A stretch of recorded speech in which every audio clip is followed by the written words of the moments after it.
Hello and welcome to the podcast. This is one of our interview segments, and I've got with me Chris Hofstra. He's the CEO of a company called Lead Scout. You've probably seen his company at some of the expos and things. I see him all the time when I go out and speak. Chris, welcome to the podcast. Thanks for having me, Rich. Okay, so let's dive right in. The product is called Lead Scout, but let's start at 30,000 feet. You mentioned to me before the podcast. How did you say it? Go get marketing. Yeah, it's a Tony Hody phrase. Yep. Okay, so let's talk about go Shout get out to marketing Tony because, Hody. and again, not I hate to reference things that we talked about before the podcast right off the bat, but you said a lot of companies feel like they're doing this, but they're not really doing it or not in a systematic way. So let's talk about go get marketing uh, Hmm. in general to start with. Yeah. Well, simply put, it's just a mindset, right? And it includes door-to-door sales. But if you follow Tony Hody, you'll find it's a very broad way of approaching lead generation, and it's about being proactive, not reactive. Right? And so I think it's really about a mind shift.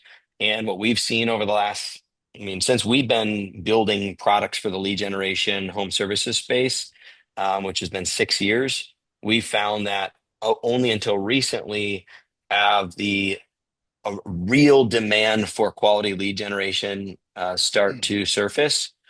The irony is we started a lead generation company when leads were, you could argue, was a bull market, right? 2019 till maybe last year before. Everybody wants leads, of course, but it wasn't to the point where people were going out and getting things. They weren't spending that extra energy and effort to hunt. So we've lost this mentality of hunting, and we've just kind of sat around in our camps hoping game walks through. And that's where Tony Hody talks a lot about go get marketing. And that's kind of the space that we live in with our product. Yeah, from my observation, I've been in this industry now for 20 years, dating back to 2005. And when I first got in this industry, there were quite a few companies that really leaned heavy into canvassing. And then I noticed when the first recession hit, the recession, things started changing. And one thing comes to mind in particular. A client of mine said they were out in uh, Baltimore area. Where's the University of Maryland? Is that in Baltimore? I'm a Big Ten Anyway, guy, wherever but I that don't is. know. He said we used to just go put these notices up at the campus, and we would get all the people we could stand to come and do canvassing for us. Then we couldn't get any students to save our lives. Like in about a 3 or 4 year period, everybody just quit being willing to do it. And I noticed that canvassing kind of shrunk and went away, and not that many people talked about it. And about the time that you guys came around, you said 2019, right? Mhm. That's when I really started noticing a lot more companies leaning into it. In fact, I've got one client in particular, they're in Indiana. They've been a lead generation company for years, about $8 million in sales. And I just talked to him about a week ago. He said that they're now up to 70% of their business is coming, excuse me, 70% of their new leads, excluding Mhm. repeat and Mhm. referral, is coming from door knocking compared to Mhm. zero 3 years ago. Yeah, From it's zero amazing. to Hmm. 70%. And they're Yeah, growing. they figured it out. Why is Yep. that? Why like is it just that door lead generation is harder, it's more expensive? I mean, what are you seeing out there? Hmm. Yeah, I think, yeah, what you just said, it's getting more expensive. There's more competition. There's consolidation happening. It's getting more sophisticated. I think the level 10 contractor groups are getting more sophisticated. You guys are able to solve those problems easier. Um, but it remains a challenge. And I think the lead acquisition cost is just low. Once you figure out what it takes to knock a door and generate a lead, you realize your customer acquisition cost is probably going to be one of the lowest of all your lead generation sources when it comes to door knocking. One important thing to note, Rich, when we're talking about this, and even this example of this customer you mentioned, is there's retail sales and insurance sales, right? And there's been a misconception, I guess, just in general. I don't have a time frame necessarily, that door to door is just storm chasers. right? Like a lot of times I'll ask someone, do you guys like have door knockers? Do you guys knock doors? Well, we don't do storm. That's their answer, as if somehow those are like inextricably connected. And the reality is there's actually, and for those listening that are maybe don't know a lot about door knocking, or maybe you think that that's what your perception was as well, the reality is that there's more knocking of doors happening in retail sales than storm. It's actually way more. So the idea that it's somehow like a storm chaser activity is just not true. Door-to-door sales is really just go get marketing. It's just saying, hey, we want to serve these areas.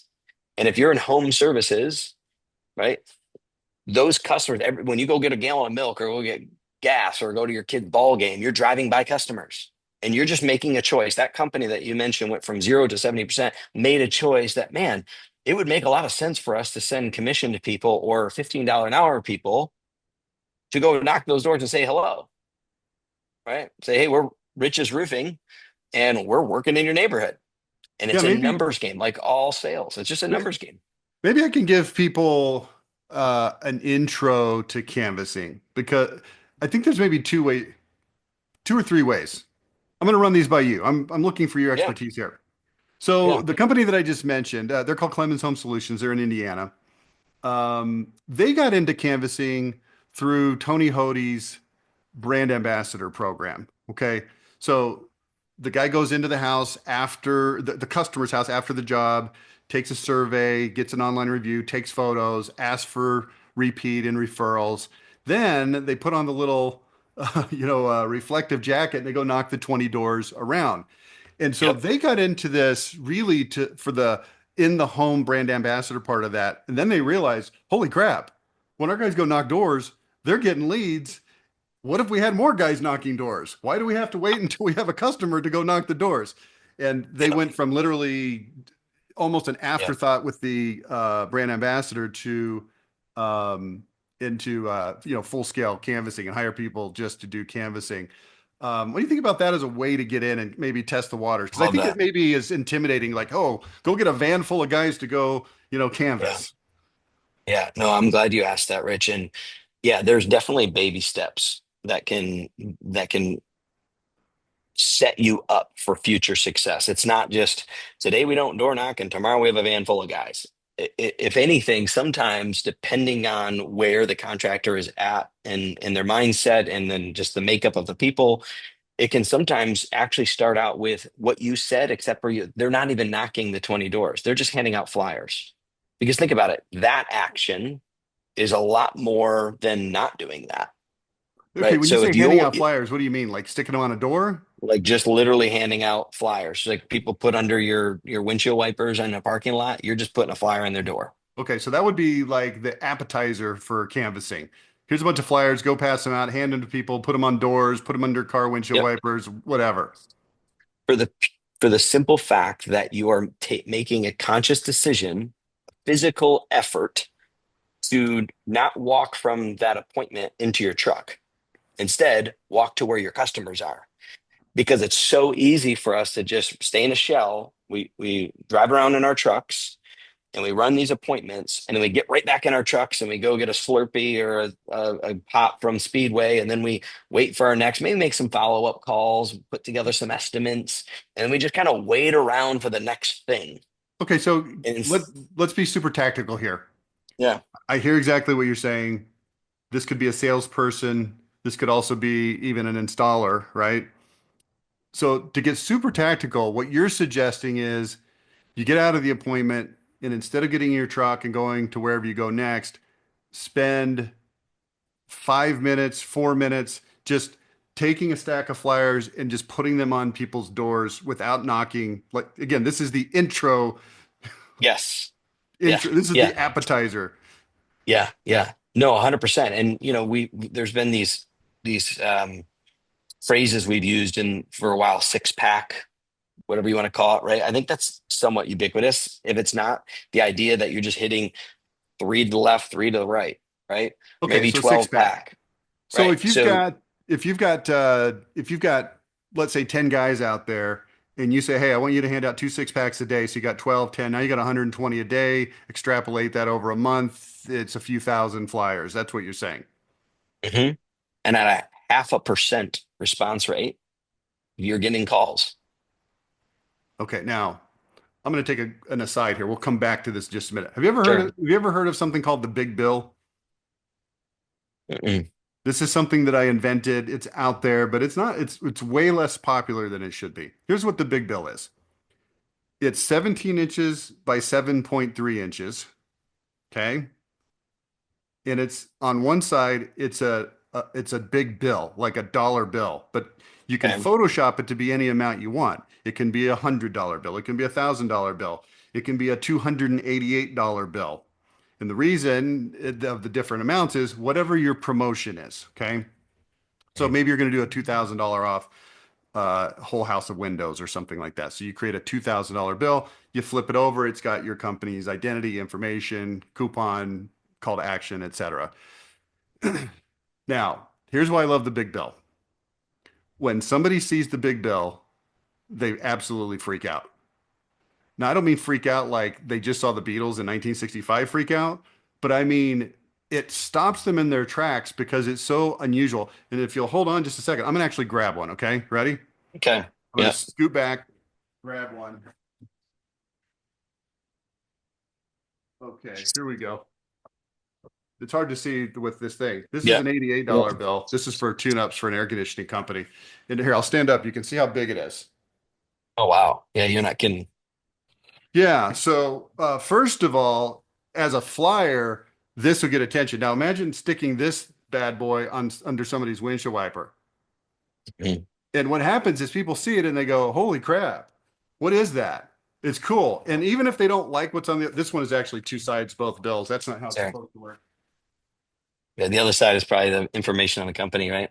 Yeah, it's supposed to be more like this one. That's just a sample that I show people. So it looks like Sure. this. Yep. Okay. Yep. So people see that and like even if they don't care about that, they take it home anyway and they show their kids or they show their wife. They're like, "Hey, look at this." You know, it's like Yeah. Yeah. Right. something that Something broke their something pattern I today. would do. Yeah. Dad joke Yeah, time. and okay, so now you can start extrapolating these out to actually door knocking or home shows or face to face because this thing is Hmm really cool. Check this out. I'm at the home show and I hand this out and we train people hold it like this. It's 17 inches, so it extends your reach to you don't have to stand close to people. Anyway, that's an aside. I'm done with that aside. If I love anybody's it. interested in big bills, email me rich at level10contractor.com. I'll help you Do figure that that. out. Love Actually, that. I prefer you don't because it's a pain in the butt. I hate dealing with these, but whatever, I'll do it anyway. Okay, so let's go Hmm back to intro to canvassing. Step one, handing out flyers. I love it. The six pack. I'm going to take that phrase. I've never heard it used in that context before, but I like it. Okay, let me give you Yep. the next one. And the next one is hilarious because it's actually the caveman predecessor of Lead Scout. Okay.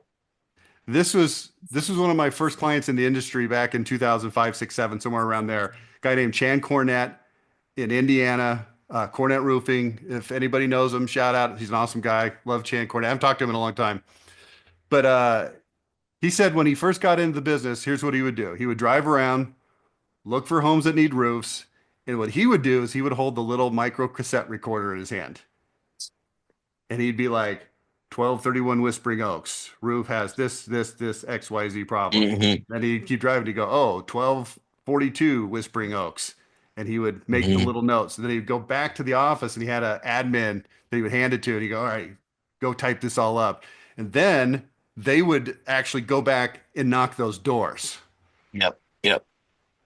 And Lead Scout is essentially that micro cassette recorder, Th- but like the 2025, on yes. steroid superpower version.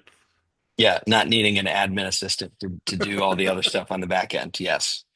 But the point No. is, okay, Yes. you could do like the six pack, right? It's like, hey, go find six houses that need what we hmm sell, and Yep. let's start there. Yeah. And also the point is, why was he doing that? He was doing that because he wanted to collect data. He wanted information on what he's seeing out in the field.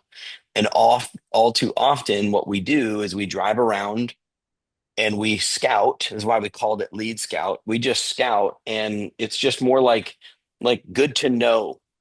good to know that Whispering Oaks has some homes, but we don't do anything about that because we don't. What else would we do? Write it down, and then that's inconsistent. We might have sometimes turn that information in and sometimes do something with it, but it exists in our own person on our own person. It's not available to anybody else, or just try to remember it, which obviously that doesn't work. So yeah, at the end of the day, a tool like Lead Scout or any other tool like it is really just there to help you organize, track, and ultimately keep you all the organization accountable to saying when we see this opportunity, let's go get it.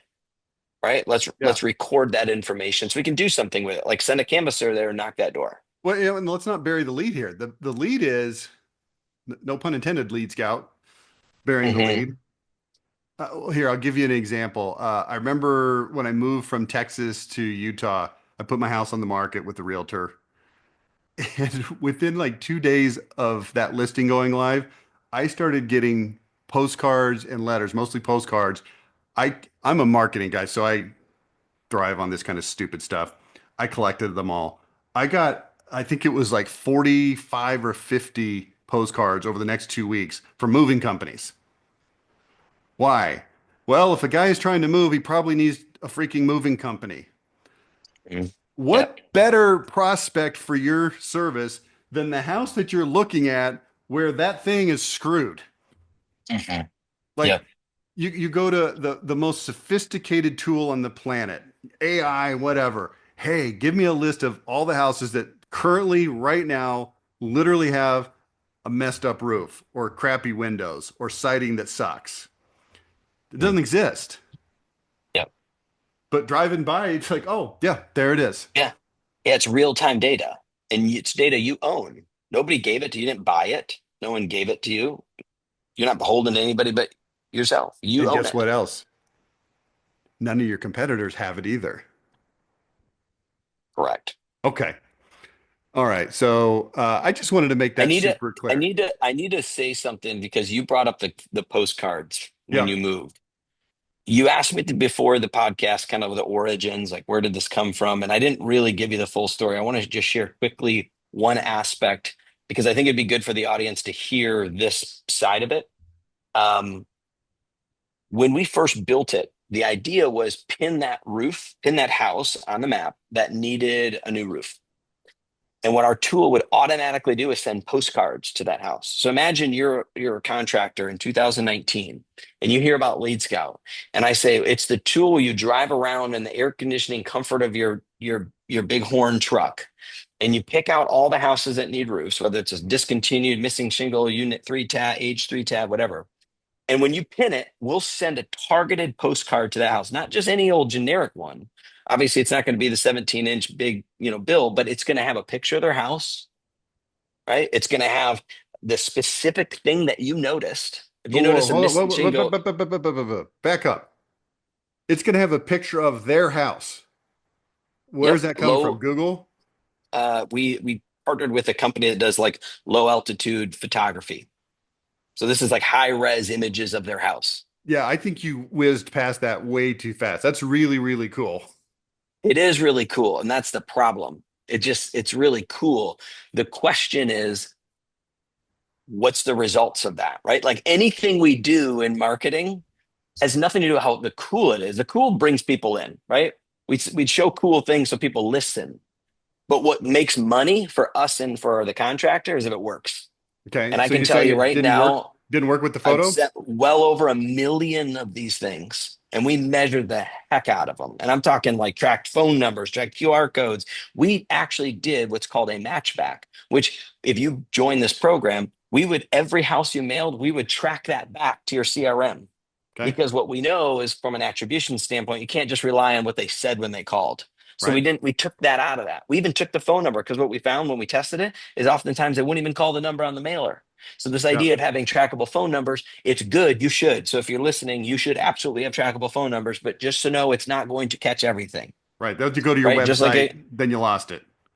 yep. So all of that being said, we invested in this. This is what the innovation was. When I told you we wanted to innovate in lead generation. We were trying to innovate in direct mail as well. And what we found is that it didn't move the needle enough. Did it Okay. work? Of course, it worked in certain situations, but we have to understand like the people listening to this, they want strategies and tactics that have immediate response, Okay. immediate payback. They don't have time to wait. And there's too much waiting and the results were too little.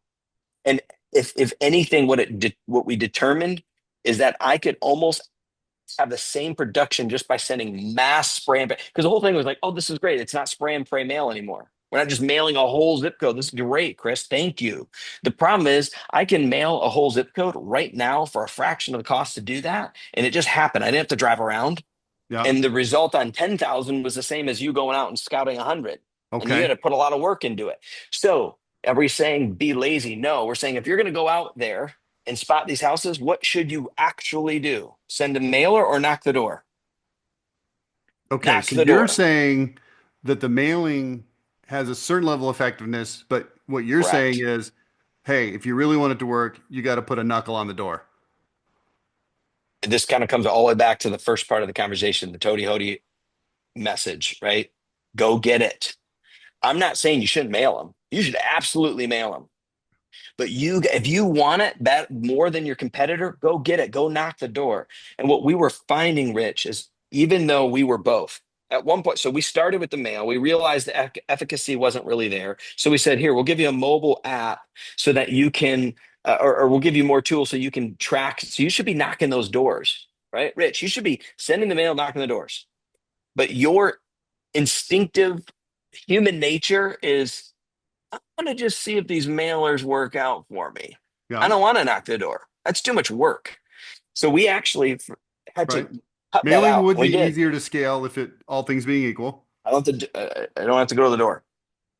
And what's really in their best interest is you got to knock the door. So what we say now is use the tool to scout. Right, send people, whether it's your salespeople, canvassers, doesn't really matter. Go out, get that business.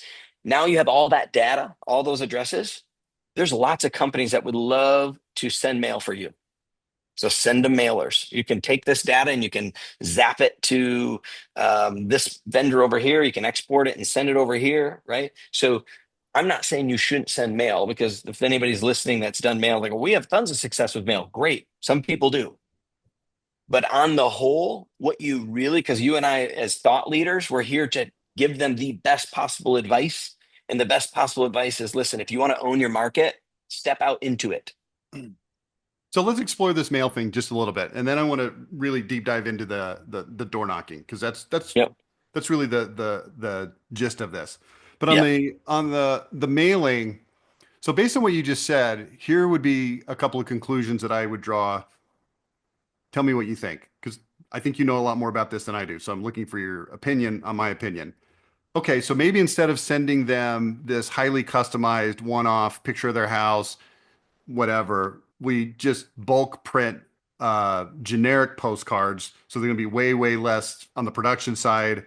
And then we just have a mail house that's got a giant stack of them and says, here's, 100 addresses from today's six packs, let them rep. So that's going to Yep. save money. It's probably going to be reasonably the same effective.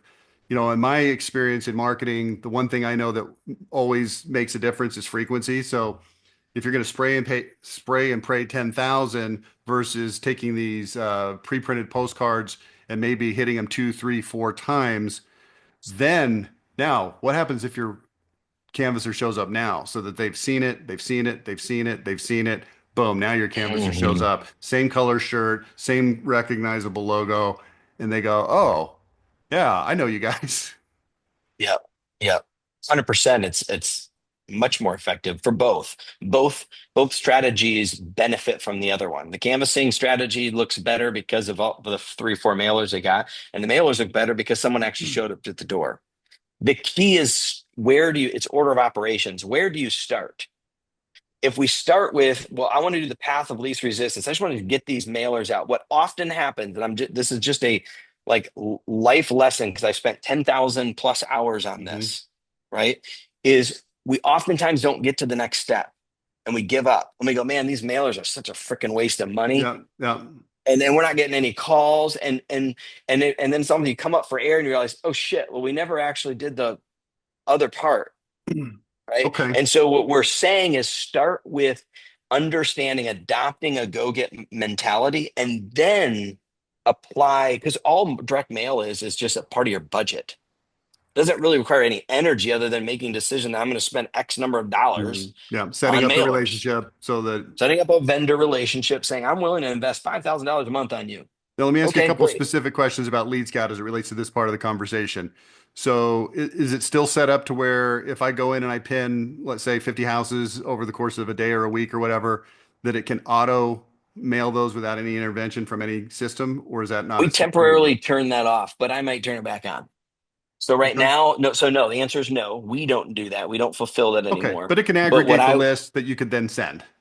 and we can create an automation to send it to whoever you want it to go to.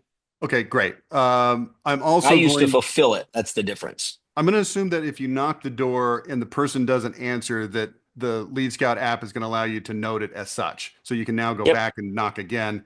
Like Yep. this is historically a huge problem, right? It's like, hey, we knocked this neighborhood. You only talk to whatever 20% of humans, Yep. and but you don't know which ones. Hmm. So you go Yep. back Exactly. again. That's Okay. yep. Next question. Um, Now we're getting really technical here. Yep.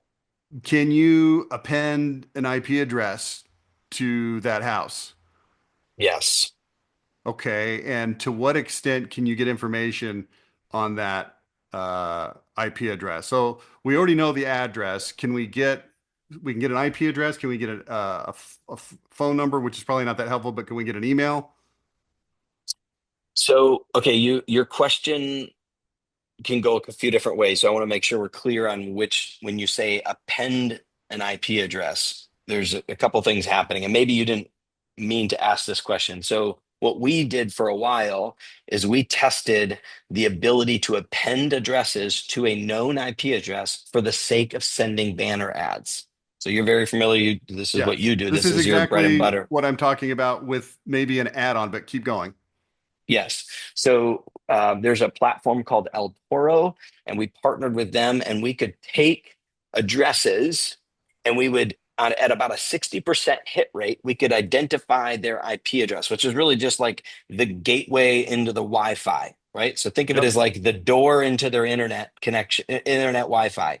Once I know that where the door is to their internet Wi-Fi, I can knock that door, which I Yep. actually don't need to knock it. I can open it and send stuff in. That's how it Yep. works. So you can Yep. start pumping banner ads, display ads, which is the, as you know, Rich, the marketplace, our customers don't really know what that means. Okay. Yep. So when we say a banner ad versus a Facebook ad, totally different things.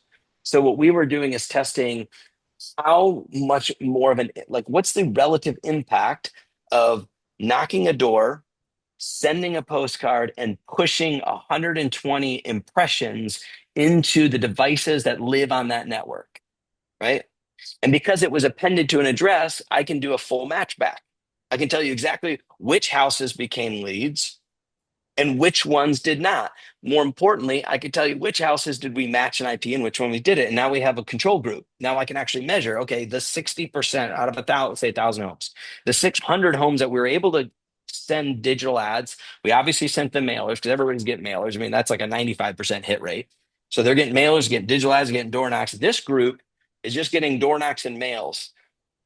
I better outperform that group more than what it cost me to send the digital ads. Otherwise, Right. why am I sending the digital ads? And that's how we treated that. Now we were getting very much technical, like you said, into the marketing automation side of what our service was trying to do. And at the end of the day, and I don't mean to like, we can come back. I mean, we can come back to this, Rich, but I just wanted to, put a pin in, why didn't we keep doing it? It sounds like you're talking about in the past. Yes, that's all. We don't do that anymore. The reason is we wanted to be a really good software builder for sales enablement, tracking, accountability, right? That was our core competency, not marketing automation. That's what level 10 contractor does really good at. You guys are marketers. We're software Okay. Uh, builders, I'm right? going to And that say was what a I decision we I we, want to we made. So repeat that's back to you what I think I heard you say. You're not commenting on how effective it is or is not to append and then send digital impressions to them. You're saying that's not what we do. We'll have the address And if you guys want to take that address and go to a company like El Toro or others and append it and then do stuff with it, knock yourself out. We don't want to play that game simply because that's just not what we do.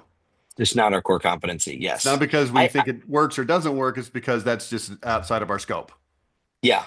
Yeah, that's fair. And one other thing to add to that, a lot a lot goes into ensuring that the time and energy and financial resource that go into doing all those things produce a measurable benefit to the organization, to the contractor. And so it's not as simple as just like, oh, we offer digital ads. Okay, that's great. That's the easy part. The hard part is all of the things that that you do, Rich, to ensure that your clients not only have success, but can see the success, right? Because seeing is believing. They got to, perception is if they think something else is happening, good luck. So that I just want to make sure, yes, to restate your position, you're right. I'm not saying you shouldn't do it or you should do it. I'm just saying if you're going to do it, you better have some kit gloves on because you can waste a lot of money really fast. And that's just, we leave that up to the level 10 contractors to do. Yeah, well, I mean, here's how I look at I'm going to take everything you just said and react to it. Um, there's no other reliable way to get the IP address than what you're talking about.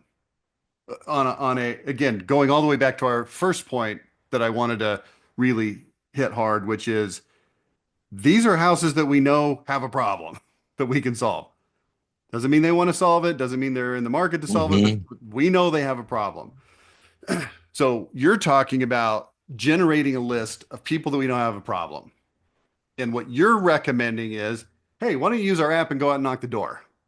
But even if Hmm. you don't go out and knock the door, at least you know who these people are so that your tool is really curating a list. Yep. What you do with the Yep. list is up to you. And then the only path that you want to stay on with that is, well, we'll help you manage door knocking if you want to door knock. Yep. Okay. Yep. And Okay. continue to make that tool. I mean, you haven't asked me yet, because we haven't gotten to this part. Well, how are you different from the other tools? Because there's got to be other tools that do this. Simplicity, ease of use. I'm obsessed with making sure this tool is so doggone easy to use because everybody listening, I mean, I got enough tools, I got enough stuff. It's got to be so stinking easy to use. So that's where where we get just obsessed with is Okay. making sure that tool to create the list remains super easy. Because as soon as it becomes clunky and difficult, guess what you don't do? Use it. Scout, and you don't use it. Okay. So let's transition to that, which you've just done, and let's talk about the tool itself. Yeah. So, for those, that are like, oh, I'm new to I don't know anything about canvassing, we have to have a different conversation before we talk about tooling, right? It's kind of Okay. like we got to talk about like if we're talking about fishing, we need to talk about the action. If you've never fished before, we need to talk about like the bigger picture, not the actual fishing pole yet. We'll get to the fishing pole, right? We're just Lee Scout's just a fishing pole, right? It Okay. doesn't actually catch any fish. If anybody missed it, we don't sell leads. We don't provide anybody any leads. So it doesn't do anything unless you know how to use it and where to use it. Okay. So if you're new to canvassing, that's the conversation that has to be had, and we can have that conversation with you. If you are already sending people out into the field, then you know full well that in order to get them to maximize their time out in the field, whatever you're giving them, whatever tool, it has to be really easy to ride. Really easy to ride. And if it's not, they're going to complain and they're not going to use it. And there's just going to be constant internal fighting. And what we found is that the tools that existed out there, and this is one of the reasons why we were able to shift so easily. Because let's be honest, like marketing automation is way sexier. Like your value proposition, Rich, is a lot sexier story than canvassing app to track your guys and create a list. So when we moved away from IP targeted digital ads and Mm, postcards with pictures as your roof, it was less sexy. But the reality is we saw the opportunity. The gap in the market was there aren't any tools that are easy to use. These other tools are basically just CRMs with a mobile component. okay. And so now we're handing the marketplace a tool that they probably have a lot of redundancy in, right? Well, we already have Job Nimbus, or we already have AccuLinks, we already have Job Progress, we already have Service Titan. We already got a CRM. What do I need all that stuff for? I just need a tool to make it really easy to track where my guys were in the field and Okay. collect and create that list. And believe it or not, there's just not those tools out there. Also, as you become a product owner and you understand like building an app or building software, you realize that you might have some simplicity, but it's just clunky. Simplicity in the sense that it only does like one or two things. So I get what the tool does, but it's just like clunky. The user experience is just clunky, right? This is why these tools that every day, we use them every day because those companies figured out usability and the UX, the UI. And that's where we're obsessed with. So ultimately what it boils down to is we just want to be we're not trying to build another CRM. We want to connect with your CRM. We want to create a tool that's almost like just quick writing it down or recording on a mic. Yep. That's it. That's our, so when someone says, how are you different from these companies? Just use it. We give you a free trial or free, like you can use it for free. You tell me. Don't take my word for it. Use it. And I guarantee you'll be like, holy shit, this thing is way easier to use. And that means my guys will actually use it. Okay. Obviously, in software, if people actually use it, is the first hurdle to get over. So it's Yep. simple, it's easy. So walk me through this. So I've got a canvassing team. We're not talking about knocking doors of pins. I'm talking about a canvassing team that's already out there. So how are they going to use this tool? They're going to use it to track who was home, who answered the door, what the disposition of Yeah. that knock was. Yep. There's a couple ways you can create territories. So you can literally geo fence an area and say, hey, Jimmy, I want you to go over here. Sarah, I want you to go over here. Or maybe you want to assign a few different people to that territory. And then now they kind of know where the boundaries are. And then when they go into that area, they're on their phone, just like picture Google Maps, right? And I can see my little blue dot moving down the street. And as I walk up to a house, I can pin that house and I can record some real simple data points like a disposition. We call it a disposition. Okay, what happened? Did they answer the door? Right? That stuff. Then we can add some things like, thanks,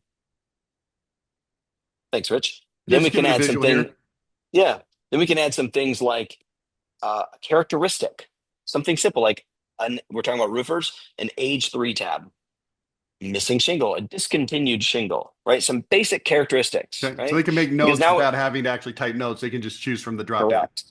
Correct. Then you can actually take notes, right? You can take some notes. We have a photo feature. We call it Scout Pics. So you can snap a photo of that. That's great for folks that are like, well, we use Company Cam to document our inspections. That's great.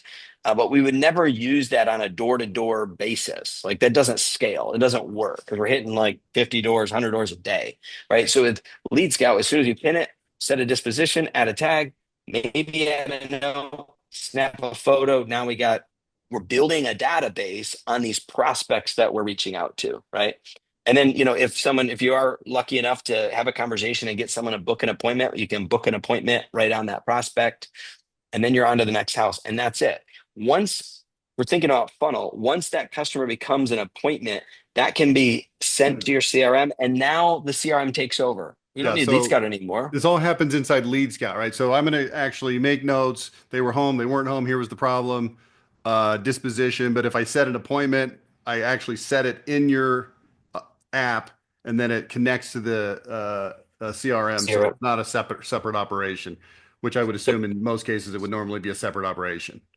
Yep. And then from there, the CRM takes that customer the rest of the way.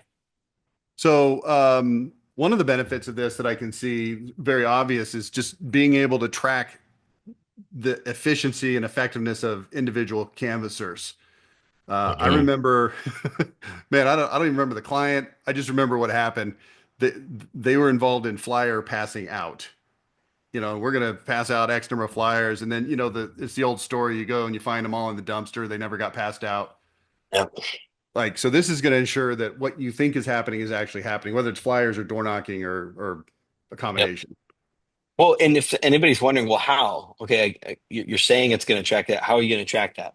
Everything's timestamped. So if they're required to mark that they left a flyer, that's timestamped. So we can look at time as a factor of doing something. right? Um, the other thing is, as soon as you do that, we ping your location. So are we tracking you? No. Do people see where you're moving? No, it's not like Find My Friend where I can see where you're at. It's just I ping your location as soon as you said you did something. Yeah. So now that's tracked. And then the last thing is we've got photo ability. So if you really want to make sure your team is handing out photos, just require they snap a photo of the flyer on the door. Yeah, but even without the photo, you can download their Yeah. report and see that, Yep. in the last hour Time, location. Yep. they passed out.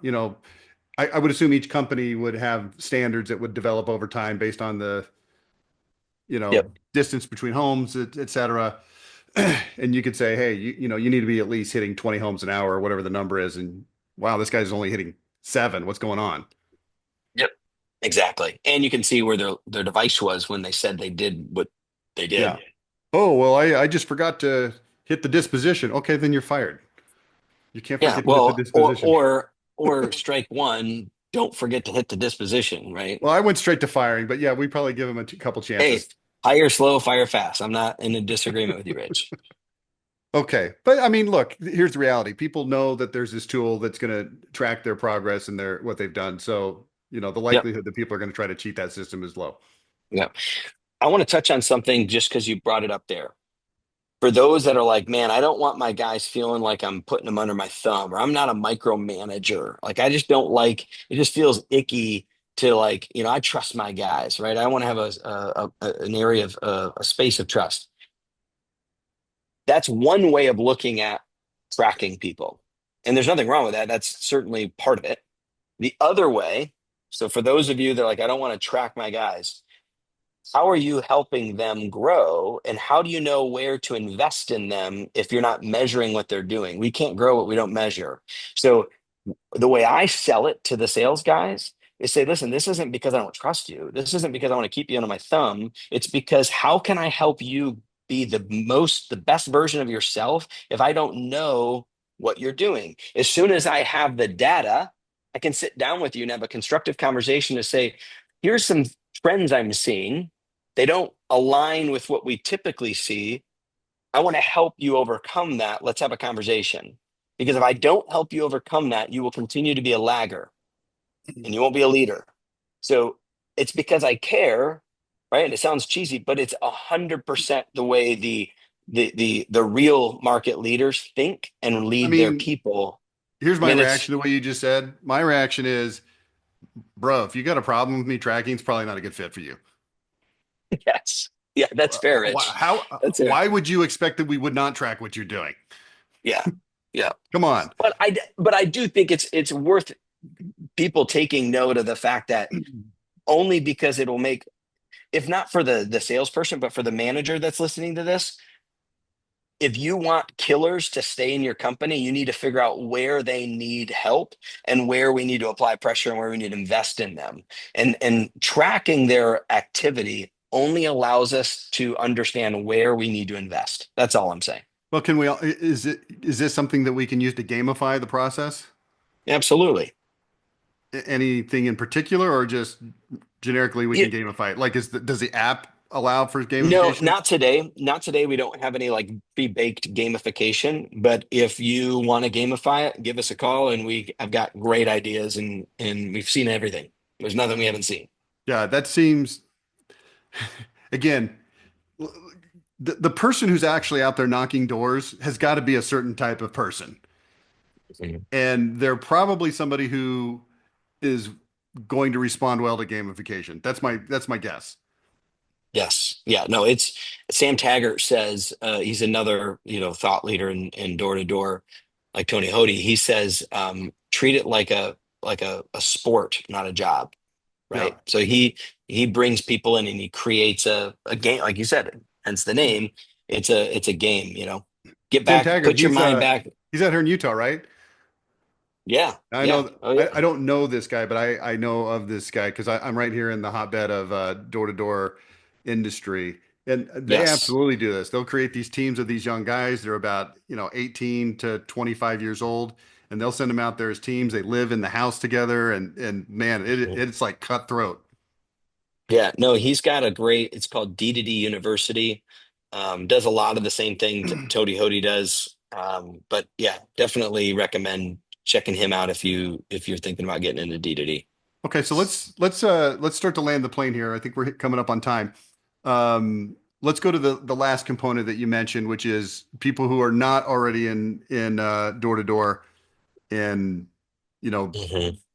give them a little shove over the cliff A here little for me. taste, a little Yeah, taste. Well, the first thing I'll say is no matter what you do, we need to have a good system of understanding our lead acquisition cost and our customer acquisition cost. So, I mean, that should be pretty obvious, but you know, I think probably a lot of people, if they really were honest, they probably don't know that. They guess. When it comes to door, we can construct a very simple mathematical equation. I'm going to walk you guys through this so that by the end of this, they'll know exactly what the lead acquisition, customer acquisition cost is going to be. Their only decision now is, are you willing to put in the effort? Because everything takes effort. Nothing just happens. I mean, if you want your business just to be a $10 million business overnight with no effort, then you should probably just go to do the buy lottery more. crypto I and don't pray. know. Yeah, buy crypto and pray. Everybody should understand that it takes effort, and that's a really good thing because that means there's barrier to entry. Yep, We yep, want barrier to entry. That means the other guy won't do it, but you will. So here's how it works. What we always say is the success of door to door falls squarely on one primary variable, and that's the number of doors you go to. And the reason that is because I could ask if we had Mark Cuban come in for a day, put on our gear, and go out and knock doors. Okay. No one's saying no to Mark Cuban. Okay. But Mark Cuban in this situation knocks 10 doors. He's busy. He doesn't have time. He's going to give us a little bit of time. He's going to knock 10 doors. The statistic tells us that about 60 to 70% of the doors you go to won't answer. Not necessarily because they're not home. They just don't want to come to the door. So 6 or 7 out of 10 don't come to the door. That means Mark's going to talk to 3 to 4 people. okay, And we already admitted that he's going to sell everybody. So he's going to sell 3 or 4 appointments, right? Now you got Chris Hofstra. He's with the other group of guys. And I'm not as important as Mark Cuban. I'm not nearly as busy. So guess what I do? I knock 100 doors and I set 3 or 4 appointments. So at the end of the day, when we're looking at the leaderboard, wow, Chris and Mark, man, Chris is a killer. No, I just worked harder. I just went to more doors. So it's always, always, always a factor of doors. So when anybody's like, oh, it doesn't work and this and that, if I ask enough questions, what I find out? They just didn't get enough doors, right? So we start with that. For every 100 doors, we're going to have 60 or 70 people not come to the door. That means we'll just take the 70. So 30 people, we have a conversation. Someone comes to the door. yep, Of those 30 people, uh, and I'm not going to get into the weeds because I can kind of break this down to different dispositions. I'm going to say of those 30, 20 of them are going to say, beat it. They might be nice. Most likely they'll be rude.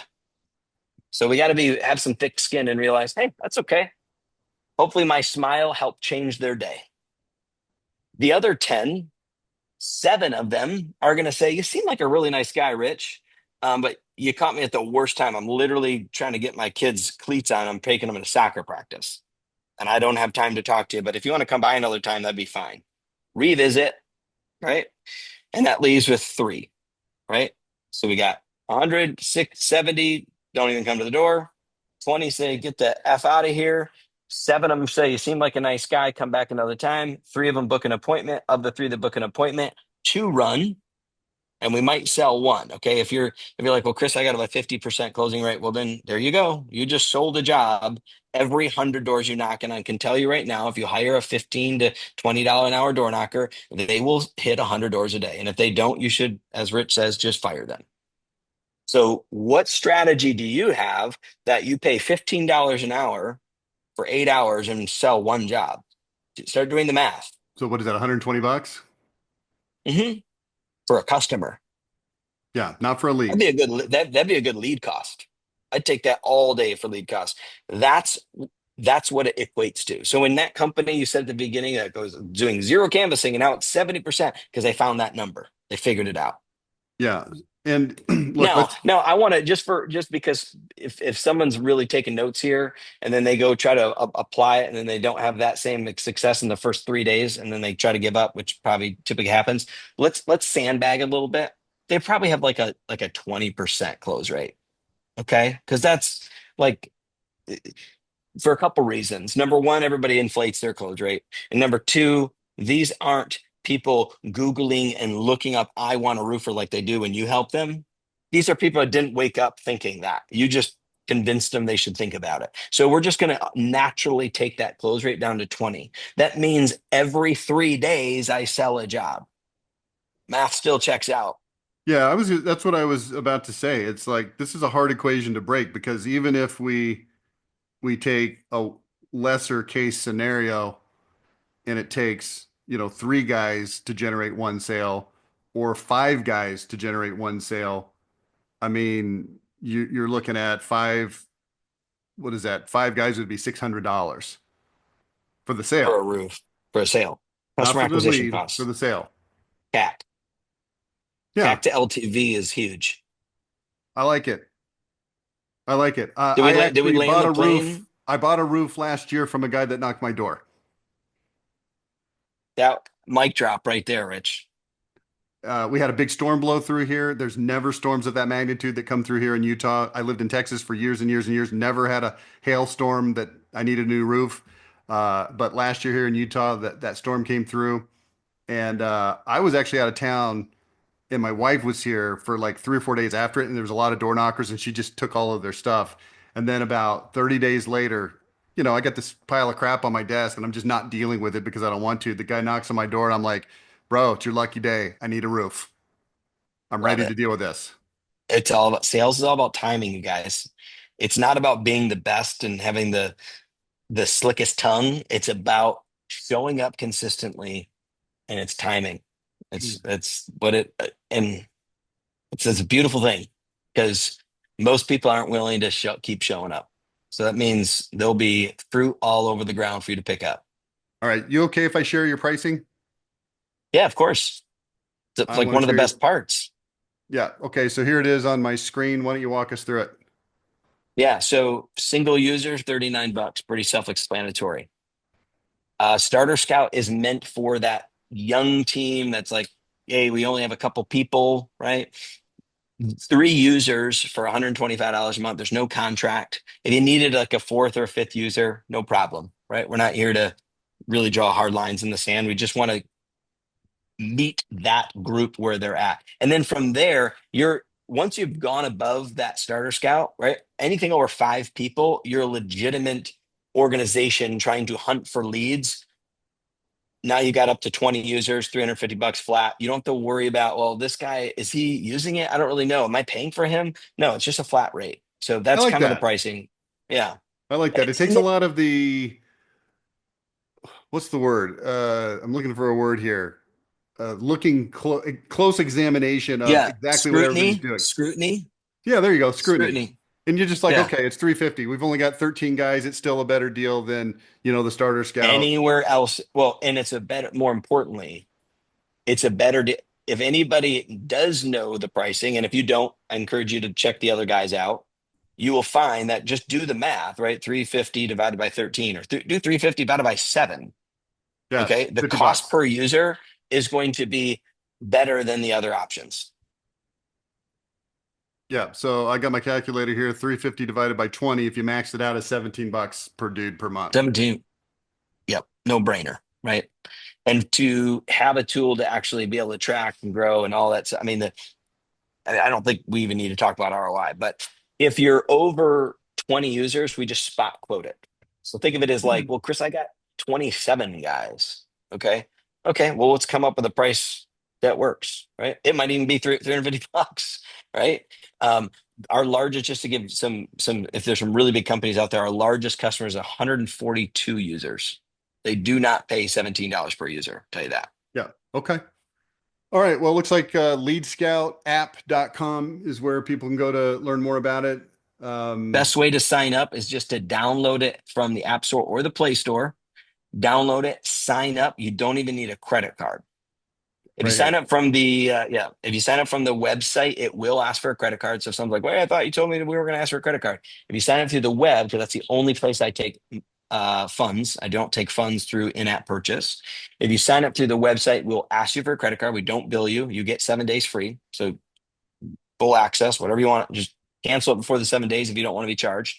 If you download it and sign up through the app, you literally don't give us your payment information. So you just have it, and if you don't want it, it'll just cancel after 7 days. Okay. So that's probably the best way to do it is to download the app on your phone. 100%. 100%. Okay. All right. Amazing information. I'm super Thanks, excited. Rich. At the Level 10 Contractor 2-day marketing conference in September 11th and September. 12th in Philadelphia. It's called Operation Lead Surge. We will be talking about face-to-face, door-to-door marketing. So we'll make sure to let people know about this. That's right. Chris, Love thanks it. for your time, man. Appreciate it. Thanks for having me. We'll see you. All righty.